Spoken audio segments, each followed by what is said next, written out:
En las colinas secas de San Miguel del Alto, donde el sol rajaba las piedras y las vacas flacas buscaban sombra entre los nopales, vivía Mateo, un niño de apenas 9 años, delgadito, con una mirada que parecía más grande que su cuerpo. Iba cada mañana a la escuela caminando más de 1 hora con su uniforme remendado y una mochila de tela que su abuela Dominga le había cosido con pedazos de vestidos viejos. En el fondo de esa mochila, junto a sus cuadernos, siempre llevaba un pequeño envoltorio de papel aluminio. Los demás niños lo miraban raro porque a la hora del recreo, mientras todos comían su almuerzo, él se apartaba, se iba detrás de la noria vieja o del árbol de guayabo que quedaba detrás del aula.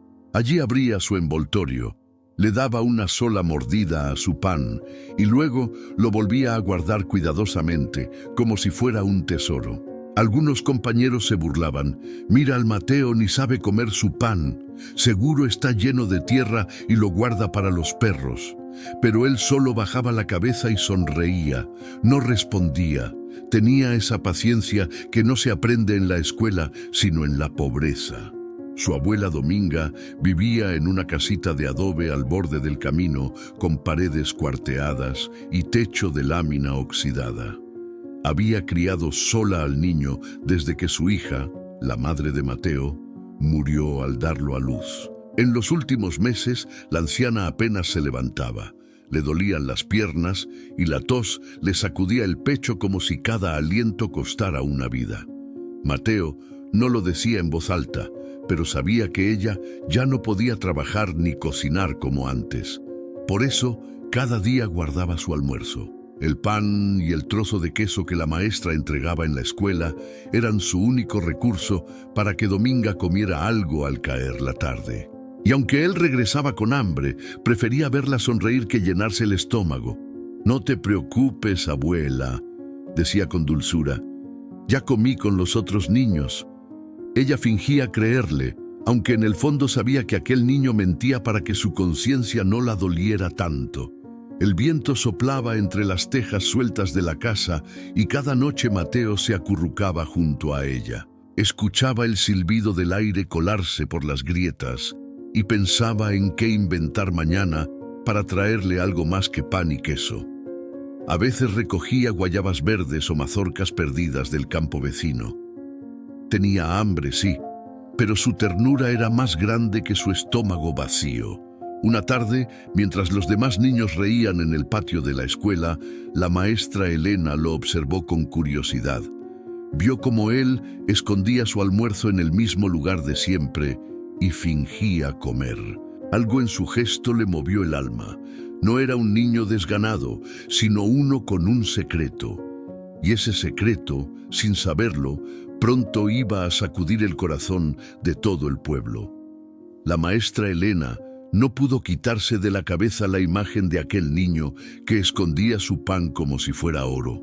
Al día siguiente fingió salir del aula para observarlo desde lejos.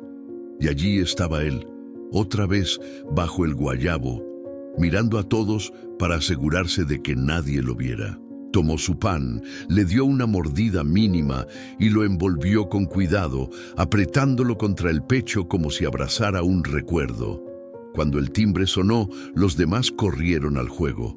Él, en cambio, fue directo al borde del camino, donde la polvareda del mediodía lo envolvía.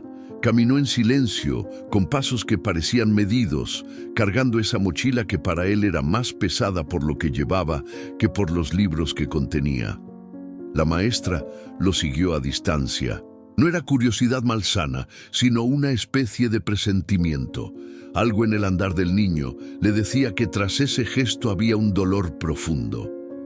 El camino hasta su casa era largo, de piedras filosas y sol hirviente. En medio del trayecto, Mateo se detuvo. De una grieta en el suelo brotaba un hilo de agua, apenas perceptible. Mojó sus dedos y se los pasó por la cara para refrescarse. Luego siguió, con esa paciencia que solo tienen los que saben que no hay otra opción más que resistir. Al llegar a su casita, empujó la puerta con cuidado para no hacer ruido. Dominga dormía en su catre, arropada con un rebozo descolorido. El aire dentro olía a humedad y a tierra vieja. Mateo se acercó despacio. Dejó su mochila en el suelo y sacó el envoltorio. Se lo puso entre las manos arrugadas de la anciana y le susurró: «Abuela, hoy te traje un pan con queso. Está fresco». Ella abrió los ojos lentamente y sonrió, con esa ternura que solo conocen las mujeres que han sufrido mucho. «¿Y tú ya comiste, hijo?» «Sí, abuela, comí con los otros. Me dieron 2 panes y me guardé uno para ti». Era mentira, pero Dominga no quiso desenmascararlo. Le acarició el rostro y partió el pan en 2, ofreciendo la mitad. Mateo fingió morder, pero apenas tocó el queso con los labios. Desde la ventana, la maestra observaba la escena en silencio. El corazón le temblaba. Sintió una mezcla de culpa, ternura y rabia. ¿Cómo era posible que un niño de 9 años cargara con tanta responsabilidad? Esa noche no pudo dormir. En su cuaderno de notas escribió: «Mañana debo hablar con la directora. Este niño necesita ayuda». Al día siguiente, Elena reunió a los maestros y contó lo que había visto. Algunos se conmovieron, otros restaron importancia. «Así son los pobres», murmuró una maestra mayor. Pero Elena no se conformó. Decidió visitar a Dominga oficialmente con alimentos y un médico del pueblo. Mientras tanto, Mateo seguía su rutina, sin sospechar que su pequeño acto de amor había despertado algo más grande. Esa tarde, antes de salir de clase, sus compañeros volvieron a burlarse. «¡El guardapanes! ¡Ahí va con su comida para los perros!». Él no respondió, pero por primera vez, al escuchar esas risas, su rostro se entristeció. Elena lo vio salir y supo que ese día sería distinto. Lo que estaba a punto de descubrir marcaría un antes y un después en todo San Miguel del Alto. Esa mañana, la maestra Elena llegó temprano a la escuela con una idea firme: visitar a la abuela de Mateo. Había preparado una pequeña canasta con arroz, pan, un poco de leche y algo de medicina para la tos. Le pidió permiso a la directora y caminó hasta el caserío bajo un sol que quemaba la piel. No sabía exactamente qué iba a encontrar, pero algo dentro de ella le decía que aquella visita no podía esperar más. Cuando llegó, la puerta de la casita estaba entreabierta. Tocó con suavidad y escuchó una voz débil que respondía desde adentro. «¿Quién es?». «Soy la maestra de Mateo, doña Dominga. Vengo a saludarla». La anciana intentó incorporarse, pero apenas pudo girar la cabeza. Su cuerpo era una sombra del que alguna vez había sido. Elena dejó la canasta sobre la mesa y se acercó. El interior era humilde, pero ordenado. En una esquina colgaban los dibujos de Mateo: casas, árboles y un sol sonriente. La maestra los miró con el corazón encogido. «Su nieto es un buen niño», dijo Elena con voz temblorosa. «Muy responsable». «Es mi vida», susurró Dominga. «Él no lo sabe, pero cada pan que trae es una bendición. Si no fuera por él, hace rato me habría ido con Dios». Esas palabras quedaron suspendidas en el aire como una herida abierta. La maestra sintió que algo se quebraba en su interior. Quiso disimular las lágrimas, pero no pudo. Dominga le tomó la mano y le sonrió. «No llore, mija. Hay pobrezas que no se curan con dinero, pero se sobrellevan con amor». Al regresar al pueblo, Elena contó lo que había visto. En la tienda, en la plaza y hasta en la iglesia, la noticia se corrió rápido. El niño que da su almuerzo a la abuela enferma. Algunos se conmovieron, otros se indignaron. ¿Y las autoridades? ¿Dónde están? ¿Cómo es que una anciana vive así mientras los políticos se llenan los bolsillos? La historia empezó a crecer como llama entre rastrojo. La gente del pueblo se reunió esa misma tarde frente a la escuela. Querían ver al niño, querían comprobar con sus propios ojos si era cierto. Cuando Mateo salió del aula, vio a todos esperándolo. No entendía nada. Algunos lo miraban con ternura, otros con vergüenza por haberlo juzgado. La maestra se le acercó, le puso una mano sobre el hombro y le dijo despacio: «Hijo, no te asustes, hoy todos van a saber la verdad». Los compañeros que antes se burlaban bajaron la cabeza. El silencio era tan denso que se oía hasta el zumbido de las abejas. Entonces, Elena levantó el envoltorio de papel aluminio que él solía esconder y con la voz entrecortada explicó lo que hacía cada día. Alguien del público empezó a llorar. Luego otro y otro más. El niño miró al suelo avergonzado. No entendía por qué tanto alboroto. Para él solo era natural cuidar de quien lo había criado. Pero para los demás, su gesto era un espejo que les mostraba lo mucho que habían olvidado sobre el verdadero amor. Esa misma tarde, el rumor se había extendido hasta los cerros. En San Miguel del Alto no se hablaba de otra cosa que del niño del pan escondido. Algunos lo llamaban el pequeño héroe, otros decían que era una vergüenza para los adultos del pueblo. La historia había despertado algo dormido en todos: la conciencia. La maestra Elena organizó una visita colectiva. Al día siguiente, campesinos, vecinos y hasta los alumnos mayores se reunieron frente a la casa de doña Dominga. Llevaban canastas, medicinas, mantas, frutas, gallinas y leche. El aire olía a esperanza y culpa. Nadie decía mucho, pero todos sabían por qué estaban allí. Mateo, confundido, llegó de la escuela y vio la multitud. Pensó que algo malo había pasado. Corrió hacia la puerta, pero la maestra lo detuvo con ternura. «Tranquilo, hijo, venimos a ayudar. Tu abuela nos necesita y todos queremos verla bien». Él se quedó quieto, con los ojos muy abiertos. No estaba acostumbrado a que la gente del pueblo mirara hacia su casa. De pronto, Dominga apareció en el umbral, apoyada en el marco de la puerta, temblorosa. El sol la iluminaba como si el cielo la quisiera abrazar.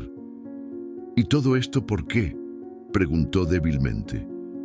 Elena se acercó, la tomó de la mano y le explicó lo que el pueblo había sabido.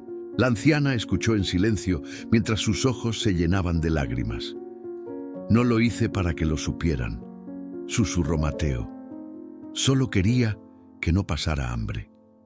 Ese momento fue tan puro que hasta el viento se detuvo. Una mujer del grupo soltó un sollozo. Un hombre se quitó el sombrero. Nadie podía contener las lágrimas.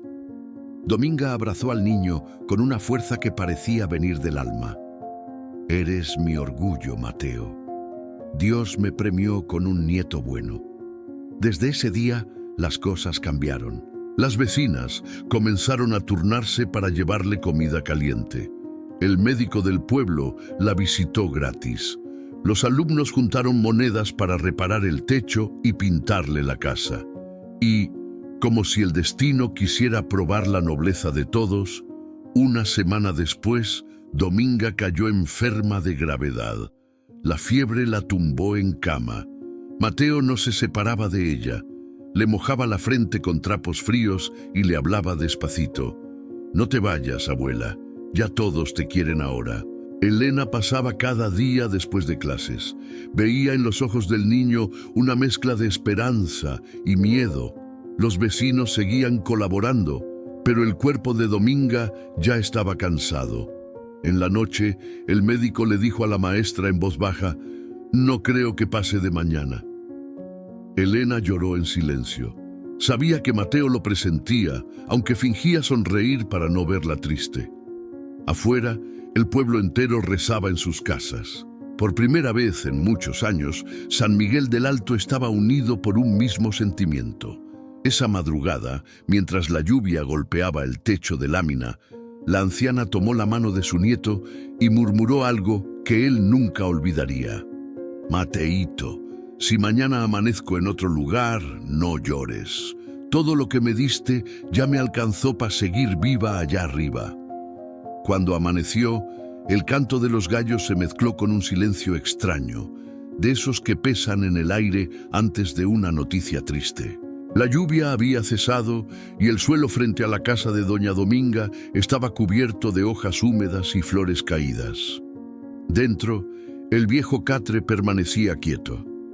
La anciana descansaba con una serenidad que no parecía de este mundo. Mateo, a su lado, sostenía aún su mano tibia solo por los recuerdos. No hubo gritos ni lamentos. El niño simplemente se quedó mirándola, comprendiendo sin palabras que aquel último suspiro había sido también una promesa. La maestra Elena llegó poco después y al verla se arrodilló junto al pequeño. Le acarició la cabeza con cuidado. Se fue en paz, hijo. Se fue sabiendo que la amabas más que a tu propia vida. Mateo no respondió. Solo apretó los labios, como si guardara dentro de sí el sonido de todo el amor que no cabía en su voz. El pueblo entero llegó poco a poco. Las mujeres entraban en silencio, dejando flores en una canasta. Los hombres se quitaban el sombrero. Nadie podía mirar a ese niño sin sentir una punzada en el pecho. El velorio fue sencillo, como la vida de la anciana. Afuera, los niños encendieron velas y las pusieron sobre piedras húmedas. Algunos lloraban sin entender del todo por qué. Otros, los que antes se burlaban, no se atrevían a mirarlo a los ojos. Elena pronunció unas palabras antes del entierro, frente al pequeño ataúd adornado con flores silvestres. Hay quienes enseñan sin decir una sola palabra. Hoy esta abuela nos enseñó a amar con humildad y su nieto nos recordó lo que significa cuidar sin esperar nada a cambio. Cuando sepultaron a doña Dominga, Mateo colocó sobre la tierra un pedazo de papel aluminio arrugado. Dentro guardaba medio pan, el último que había querido llevarle. Nadie se atrevió a interrumpirlo. El gesto, simple y puro, fue más profundo que cualquier discurso. Pasaron los días, y el pueblo entero parecía distinto. Las vecinas que antes se quejaban de todo, empezaron a cocinar para los ancianos solos. Los niños compartían su merienda en el recreo. Y en la escuela, la maestra Elena colocó en la pared un dibujo que Mateo había hecho. Él y su abuela, bajo el árbol de guayabo, con una frase escrita con su caligrafía torpe pero firme: el amor también alimenta. Con el tiempo, Mateo creció. Nunca se fue de San Miguel del Alto. Aprendió a enseñar como la maestra que lo ayudó y se convirtió en un ejemplo para los niños del pueblo. Cada año, el día en que murió su abuela, repartía pan y queso entre los más pobres, repitiendo el mismo gesto que había marcado su niñez. Y aunque la gente decía que aquella historia ya era parte del pasado, cada vez que alguien lo veía caminando con su canasta de pan, recordaban a la ancianita de la sonrisa dulce y al niño que escondía su almuerzo no por vergüenza, sino por amor. Porque en aquel rincón de tierra árida, entre polvo, pobreza y olvido, un acto pequeño había cambiado para siempre la manera en que todos entendían la palabra bondad.